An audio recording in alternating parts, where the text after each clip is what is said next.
የከተማ ደን ልማት ስትራቴጂ ላይ ምክክር እየተደረገ ይገኛል። ሪፖርተራችን መቅደስ ደምስ ዝርዝሩን ይዛለች።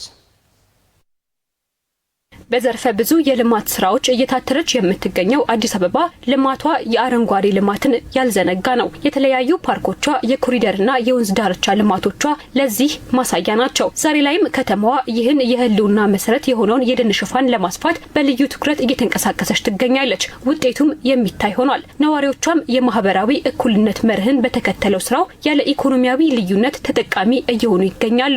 ማንኛውም የህብረተሰብ ክፍል እዚህ እንደዚህ አይነት ቦታዎችን አክሰስ የማድረግ ይጠቀም፣ ይህንን የጋራ ሪሶርስ አድርጎ የመውሰድ ጥቅምን ያገኛል ማለት ነው።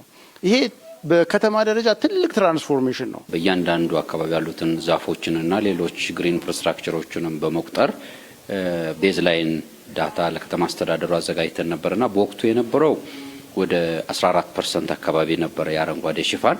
ከዛ በኋላ ግን ባለፉት አመታት በተለይ በግሪን ሌጋሲ ኢኒሺዬቲቭም አሁን ደግሞ በኮሪደር ልማቱም በተሰሩ ስራዎች የአረንጓዴ ሽፋኑ እየጨመረ እየመጣ መሆኑን ነው የሚያሳይ። በሰው ተፈጥሮና አካባቢ ጥበቃ ላይ የሚሰራው ዓለም አቀፍ ተቋም ወርልድ ሪሶርስስ ኢንስቲትዩት ደግሞ ከዓለም አቀፍ መለኪያ አንጻር አዲስ አበባ በዘርፉ ልትሰራቸው የሚገቡ ገና በርካታ ስራዎች እንዳሉባት ይጠቁማል። በተቋማት መሀል ያለመናበብ ችግር፣ የህግና ስርዓትን ያለማስከበር ውስንነት፣ የሰዎች በህገወጥ መንገድ በእነኛ አካባቢዎች መስፈርና እነኛ መሰረተ ልማቶች ላይ ጉዳት ማድረስ እንደ ዋነኛ ችግሮች ሊነሱ ይችላሉ። አሁን ደግሞ እየመጣለው ከዚህ ከክላይሜት ቼንጅ ጋር ተያይዞ ያለውም እንደምናየው በየጊዜው የድርቅ የሙቀት ወራት ቀናት አዲስ አበባ ውስጥም እየጨመሩ የሄዱበት ሁኔታ ነው አለው። ዝናብም ሲዘንብ ከፍተኛ ሆኖ ጎርፍ እያስከተለ አንዳንድ መሰረተ ልማቶች አረንጓዴ መሰረተ ልማቶች ላይም ጉዳት እያደረሰ ነው ያለው። የተለያዩ የማሻሻያና የግብአት ማሰባሰብ ሂደቶችን ያለፈው የስትራቴጂ ማዘጋጀት ሂደቱ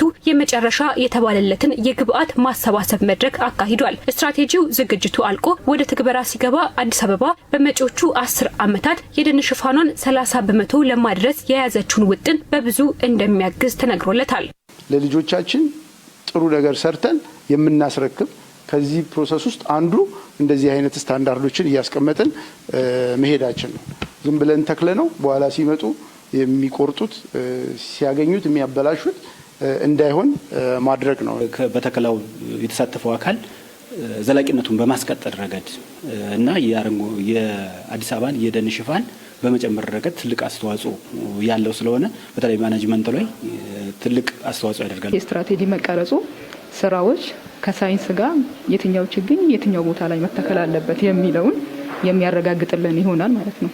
ለዛ ጥሩ ነገር ተጠብቃለሁ። ስትራቴጂው የኛው የሆኑት ሀገር በቀል የሆኑት የአዲስ አበባን አየር ንብረት ለማቋቋም የሚችሉት የደን እጽዋቶች ሪፕሌስ መደረግ አለባቸው፣ መተከል አለባቸው። ስለዚህ ይሄ ስትራቴጂ ወደ ስራ ከገባ ያ ነገር ፋንክሽናል ይሆናል። የአዲስ አበባ ከተማ ደን ልማት ስትራቴጂ ከ2019 ዓ.ም እስከ 2029 ዓ.ም ቆይታ ይኖረዋል።